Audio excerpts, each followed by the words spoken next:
मन को सीधे रास्ते पे कैसे लेके आए, इंसानियत के रास्ते पे, धर्म के रास्ते पे, इंसाफ के रास्ते पे, सत्य के मार्ग पे मन के को चलने कैसे चलाए। ये तो चलता ही नहीं, सत्य के धर्म के रास्ते पे चलना ही नहीं चाहता। इसे कैसे मेंड करे, कैसे मनाए, कैसे काबू करके चलाए, ये मसला है इस शब्द का। अब उसने माड़ा फेरी, धर्म धारण किया, उस 3-4 शब्द है, उससे मसला हल नहीं हुआ। तभी उन्हें कहता कबीर, ये मुंडिया क्यों ना मोयो, मेरा मन क्यों नहीं मर रहा, ये बताओ। तुम कहते थे माड़ा फेरो, ये मन जीत लोगे तुम, ये मन मर जाएगा, ये क्यों नहीं हो रहा। माड़ा फेरने से किसी का मन मरा ही नहीं आज तक, किसी ने राम कथा कही नहीं। खैर वो लंबा शब्द है, वो जब शब्द करेंगे सारी विचार उसमें आ जाएगी, क्योंकि एक शब्द में दूसरा लिंक है, दूसरे में तीसरे का लिंक है, ये लिंकड है सारी वाणी, इसलिए समझ में नहीं आती। एक शब्द को विचार करने के साथ 20 और खड़े हो जाते हैं सवाल, वो अलग अलग शब्दों में हैं, तो उनके का उन जब वो पढ़ेंगे और 10-10 सवाल खड़े हो जाएंगे, फिर और शब्द हैं। सारी व्याख्या समझ के ही पता लगता है कि बात असल में है क्या। यहाँ कुछ विचार करेंगे, पता लगेगा कि धर्म होता क्या है। कबीर क्या कह रहे थे, दुनिया ने उसके अर्थ क्या कर दिए, कबीर की अवस्था क्या थी, और इसके अर्थ जो करे हैं विद्वानों ने, जानबूझ के करे हैं, सीमित करे हैं। वो नहीं चाहते थे कि ब्रह्म ज्ञान बाहर आ जाए, तो उनका धर्म जाता, काशी का धर्म खत्म, पंडित खत्म, मूर्ति पूजा खत्म, उनका सब कुछ खत्म हो जाएगा अगर कबीर को हाईलाइट कर दिया। कबीर का असली जो विचारधारा हाईलाइट होगी, दुनिया के सारे 100 धर्म खत्म। कबीर क्या है, जन्म मुसलमान के घर का, धर्म वेद का, कुरान का धर्म नहीं है उसका, वेद का धर्म है, धर्म आद है उसके पास। लेकिन पहले कौन मिला, पहले सनातन धर्म। सनातन धर्म से सेटिस्फाइड नहीं है कबीर हुआ, कोई भी सनातनी कोई सेटिस्फाइड है ही नहीं। जो है बताओ, आज भी बताए कौन सा सनातनी सेटिस्फाइड है। सनातन धर्म में तो मूर्ति पूजा है, मूर्ति पूजा के खिलाफ है कबीर। लेकिन उन्होंने रड़घट कर दिया लोगों के लिए। लोगों को कौन सा पता है धर्म का, जैसे बता दें वैसे छोड़ लेते हैं बेचारे। क्यों ली जाए गढ़बंका भाई, अब कैसे लिया जाए। नाड़ा का धर्म फेल जब हो गया, उसको कुछ चारा नहीं रहा, फिर उसने कहा अब क्या करूं। फिर मगहर के कुछ जो लोग थे, जिनसे इसका संपर्क था, उन्होंने कहा हमारे पास चलो, हमारे ग्रंथों में ये है इलाज, लेकिन हमें समझ नहीं। जैसे हमारे सिख कहते हैं कि आज के सब हालात का गुरबाणी में इलाज है, लेकिन इतनी बात नहीं कहते कि हमें ज्ञान नहीं। इलाज है तो करो, करते क्यों नहीं। जब जो लोग ये कहते हैं कि गुरबाणी में हर वर्ष का इलाज है, फिर तुम करते क्यों नहीं। ये नहीं कहते कि ज्ञान हमें भी नहीं, ये बेईमानी है। क्यों कहें, यहां से बच जाते हैं। बहुत शातिर हैं, धार्मिक आदमी शातिर बहुत होते हैं। फिर भैया अगर है तो करो, करते क्यों नहीं तुम। इलाज है, क्या करें। ज्ञान तो है नहीं उसका किसी को। तुम्हें ज्ञान है, तुम सीखो, तुम्हें ज्ञान क्यों नहीं। अगर तुम्हें ज्ञान नहीं तो कहते क्यों हो इलाज है। जब तक तुम इलाज नहीं कर सकते तुम कह भी नहीं सकते कि इलाज है। इलाज है तो करो। ये सब लोग छात्र हैं। कबीर ने बीच के लिख दिया था ना पहले, सब धर्मों को, सनातन धर्म का सब धर्मों के खिलाफ है वो। 100 धर्मों की पोल खोल दी थी उसने कि तुम्हें ये तो पता है ये गलत है, ये गलत है, ये गलत है, अब ठीक क्या है इसका ज्ञान नहीं है। ठीक उसमें लिखा हुआ है, तुम्हारी समझ में आ जाएगा। कबीर जी वहाँ चले गए, स्टडी किया तो वहाँ उन्हें समझ आ गई। लिखा भी है उन्होंने, पहले दर्शन मगर पायो फुन काशी बसे आई। पहले मुझे ज्ञान जो हुआ है, आत्मदर्शन हुआ है, मगर नारद जी ने जो बसाया था बस जगत तपस्या, ये नारदी भक्ति है। गुरबाणी नारदी का मतलब किसी आदमी की भक्ति, नारद जो दरगाह में कबूल है, दरगाह में बाकी सारी भक्तियां रद्द हैं। जितनी भी और भक्तियां सब रद्दी की टोकरी में चली जाती हैं, कबूल नहीं है दरगाह में। ये भक्ति दरगाह में कबूल है, ना रद्द है, नहीं रद्द की जा सकती कहीं भी। ना कोई यहाँ रद्द कर सके, ना इसे वहाँ कोई रद्द करे। वहाँ उन्होंने तो बताई है, उन्होंने तो दी है, उनकी तो देन है, रद्द क्यों होगी? भेजी उन्होंने, वहाँ रद्द कैसे होगी? यहाँ रद्द करो, जो मैंने कहा अर्थ करे, यहाँ को रद्द करो। जितने धर्म को रद्द करके दिखाओ। नारदी, इसका नाम ही नारदी है, जो रद्द कर ही नहीं सकता ऐसे कोई। अब करके दिखाओ। मैंने नारदी के लफ्ज के अर्थ बता दिए कि रद्द नहीं की जा सकती। अगर कहता है कोई तो मैदान में आके करे, करके दिखाए, तो नहीं तो इस अर्थ को मानना ही पड़ेगा।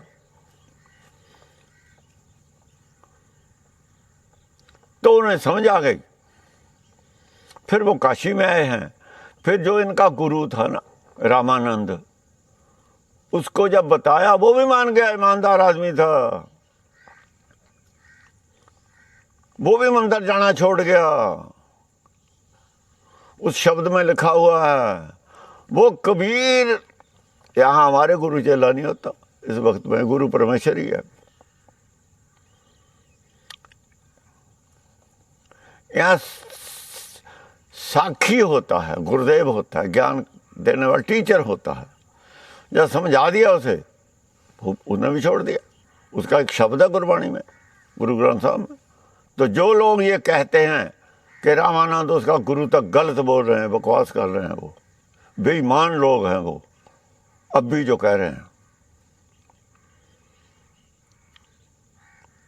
अगर वो कहते हैं है तो साबित करे। मेरे पास आए साबित करे। ये एकेडमी बन गई, यहाँ और भी धर्म आ जाएंगे, बैठेंगे, साबित करके दिखाएं। ये तो वो जगह हमने बनाई है जहाँ सबका पहलवान नहीं होगी, अखाड़ा होगा, पहलवान आएंगे, कुछ दंगल होगा, ज्ञान का दंगल होगा, ज्ञान चर्चा होगी, डिस्कवरी होगी, असली धर्म की खोज होगी। जिसके पास सत्य है आए बताए। शायद हमारे पास कुछ कमी हो, उसके पास अच्छा है, अगर हम मानेंगे, क्यों नहीं मानेंगे? अगर और भी डेवलपमेंट इसमें हो सकती है जो हमने कहा है, तो हमें ऐतराज क्या है डेवलपमेंट करने का? हाँ, क्यों लीजिए गढ़बंका भाई, ये जो है, जो हम काम करने आए थे संसार में, लाहा लेने आए थे। गुण हमारे पास कुछ थे, लेकिन वो गुण के जो फल थे वो कच्चे थे, वो पक्के नहीं थे। अब गुण को पक्के जब होंगे तो उनमें रस आएगा। एक कच्चा फल होता है, पक्का फल होता है। जब फल पक जाता है तो उसमें से ही रस आता है। कोई भी फल हो। अब गुण सारे फल हैं।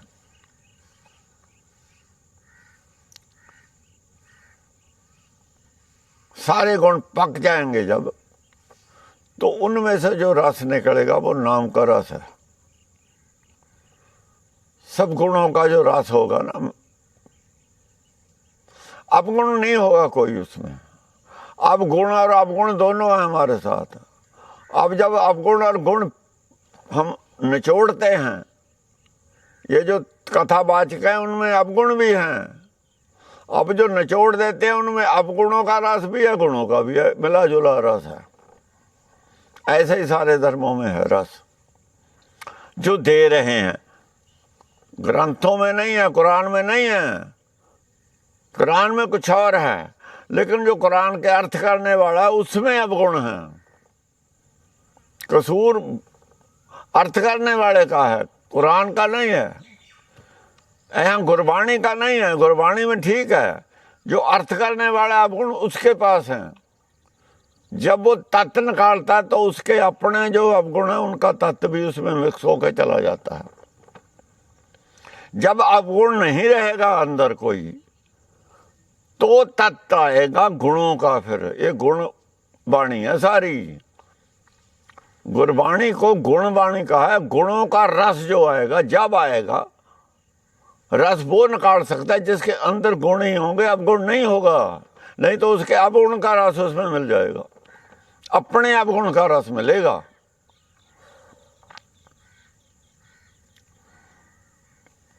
ये मसला है।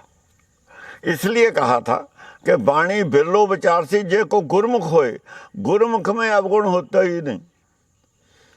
जब उसके अंदर अवगुण नहीं रहेगा, जब वो विचारेगा गुरबाणी को, फिर तत्व सही निकलेगा, सही अर्थ निकलेंगे, सब उसे मानेंगे, काबिल कबूल होंगे वो सभी धर्मों को। मसला उस आदमी का है जो इसे अर्था रहा है, इसे बुलो रहा है। हमने बुलोया दही को, मेरे हाथ गंदे हैं। जब मैंने मक्खन निकाला अपने हाथों से, मेरे हाथ की गंदगी मक्खन में मिल गई। मेरा चित्त और मन गंदा है, यही हाथ है। गंदगी तो मेरे मन की मिली है, उसमें मक्खन में गंदगी नहीं थी। मैंने हाथ साफ नहीं किए अपने, मेरे खुद के हाथ साफ नहीं हैं, तो वो मक्खन जो तत्व है गंदा दे रहे हैं, हम लोगों को खिला रहे हैं। संतो माखन खाया, जो तत्व निकाल के दिया जा रहा है गुरुद्वारों में, स्टेजों पे, वो उसमें गंदगी उनकी अपनी गंदगी है, बोलने वालों की। उनके हाथ साफ नहीं है, उनका मन साफ नहीं है, गंदगी वहां से आ रही है। गुरबाणी में क्या दोष है? वो तो ठीक है।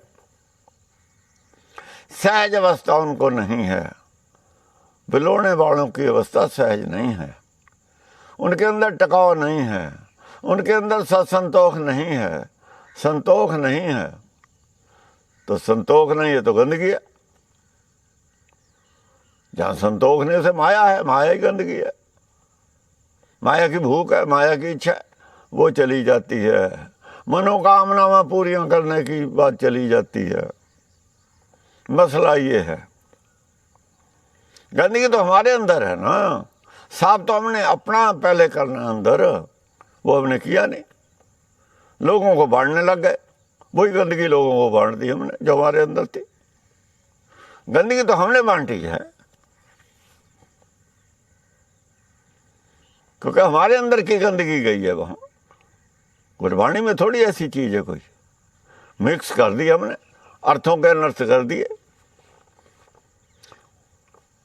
बहुत जल्दबाजी में करा काम हमने, दुकानदारी बना ली ना, धर्म नहीं रहा, धंधा था हमारा। सावधानी रखी ही नहीं हमने। तो क्यों लीजिए गढ़बंका भाई, अब कैसे लिया जाए? बाजार में तो गंदा मिलता है सब कुछ। वेद सही था, लेकिन अर्थ करने वालों ने अपने अंदर की गंदगी उसमें मिला दी। कैसे मसला हल हो? और सुनने वाले में के अंदर गंदगी कहाँ से जाए? गंदगी तो उसे मिल रही है खाने को, प्रचार में तो उसे गंदगी मिल रही है। तो कहते हैं हौ में भरिए, गुरु नानक क्या कहने, हौ में भरिए, हमारी मत गंदगी से भर गई अहंकार के जरिए, हौमे के जरिए भर गई गंदगी हमारे अंदर, भरी गई है अहंकारियों की साख्तों ने हमारे अंदर ये गंदगी भर दी सत्य का विरोध करने की। तो हौमे नावे नाड़ विरोध है, अहंकार का नाम के साथ विरोध है।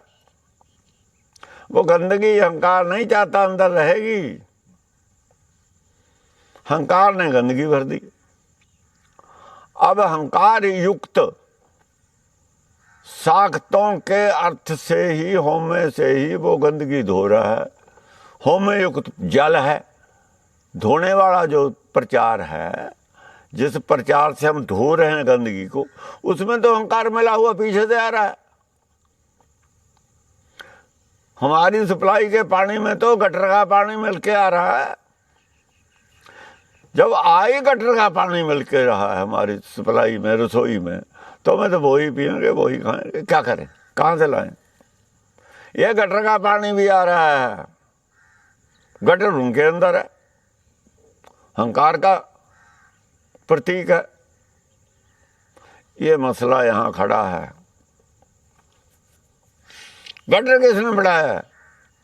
गटर खुदा ने नहीं बनाया, गटर हमारी अकल ने गटर बनाया है। हमारी अकल ने शहर बसाए हैं, हमारी अकल ने सप्लाई का पानी किया है, हमारी अकल से गटर बना है। उस अकल का, हमारी अकल ने ये सप्लाई का पानी गटर में से निकाला है, वहाँ से मिक्स हो गया, छेद हो गया। सब हमारी अकल का करिश्मा है जो हम भुगत रहे हैं, तो हमारी अकल का ही है।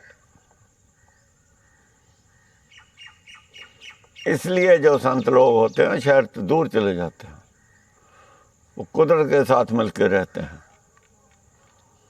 वो गटर में नहीं, गटर का पानी पीने के आदी नहीं होते, उन्हें गटर का पानी पसंद नहीं है। जिनको गटर का पानी हजम है वो शहर में रहे, शायद बाहर का उन्हें शुद्ध पानी अच्छा भी नहीं लगता होगा, हजम नहीं होता होगा। फिर बीमारियों के सांस चलते हैं, हमारे सांस लेते हैं, बीमारियां हैं। शहर में सांस मिक्स हो जाता है, वो सांस सबको आता है। जो दूर अकेला रहेगा वो इससे बच जाएगा। ऑक्सीजन कमी होगी वहाँ जहाँ ज़्यादा आदमी रहेंगे। ये सब बीमारियां शहरों में क्यों हैं? बड़े बड़े अस्पताल शहरों में क्यों हैं? जो अपने आप को लोग एडवांस समझते हैं, दरअसल नरक के कीड़े हैं। वो तो नरक की जीव हैं, तो नरक है, नरक के कीड़े हैं, भिक्षा के कीड़े हैं, माया के कीड़े हैं। भिक्षा का कीड़ा भिक्षा माहे संबंध, उसे वही अच्छा लगता है। और दूसरे को शिव जी कैलाश पे बैठा है, उसे वो नहीं अच्छा लगता, वो तो कैलाश पे बैठा है, शुद्ध पानी है, शुद्ध हवा, अकेला बैठा है, कोई चिंता नहीं, तंदुरुस्त तो है। कभी सुना शिव जी बीमार हुआ है? कभी सुना अस्पताल में गया है? कभी सुना उसने कभी दवाई खाई है? क्यों खाए? क्यों खाए? बीमार होगा तो खाएगा। ये शिव जी के चेले सब बीमार हैं, क्यों? शिव जी कैलाश छोड़ दिया ना, कोठियों में 5 स्टार होटलों में चले गए। योगी जी भी चले गए। योगी जी को पता है तू तो गुरु था, तुझे क्या जरूरत थी इस राज की, क्यों बदनामी कराई खाम खा, अर्श से फर्श पे आ गया। इतनी बड़ी तेरी अवस्था, इतनी बड़ी इज्जत, क्या इज्जत है ये? कहाँ चले गए तुम?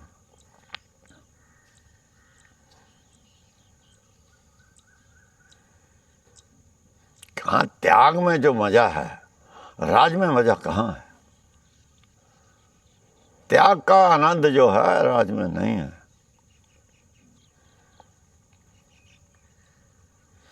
फिर भी अच्छा है, वापस आ जाओ घर को।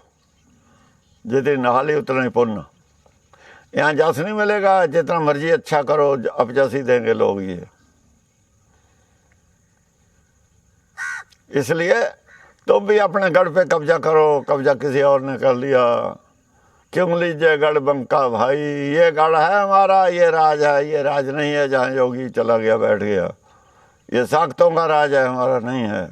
संतों का राज नहीं है, संतों का राज ये है जो कबीर बता रहा है। वो तो साख्तों का राज है। मोदी करता रहे, मोदी की बात छोड़ो। मोदी को संत थोड़ी है, तुम तो संत हो, महापुरुष हो। इनको ही रहने दो, साख्तों को पीछे हटो। धर्म का कुंडा इन राजाओं पे कसे हम मजबूर करें धर्म पे चलेंगे, वो तरीका और है। इन्हें मजबूर करें धर्म का राज करना ही पड़े।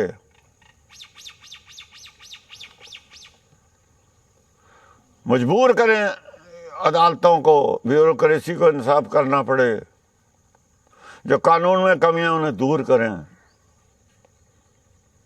धर्म की बहुत बड़ी ताकत है, उस ताकत को इकट्ठी करो। इन्हें मजबूर करो कि पब्लिक के साथ इंसाफ हो। नहीं तो राज ये पब्लिक को अपने साथ जोड़ो, जब चाहो पढ़ दो, वोट का राज है, फिर ये ठीक हो जाएगा सिलसिला। आप राज करने से तुम कुछ नहीं कर पाओगे। परमेश्वर राज आप नहीं करता, करवाता है। शिव राज खुद नहीं करता, इस तरीके से नहीं करता, करवाता है।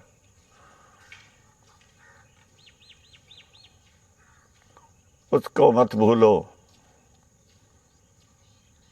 वो तो त्यागी है, त्याग है। त्याग से ही बड़ा राज है। सत संतोष क्या है? त्याग है। 3 लोग का राज भी सत संतोष उसका संतोष तोड़ नहीं सकता। वो लड़ाई लड़ो जो कबीर ने लड़ी है।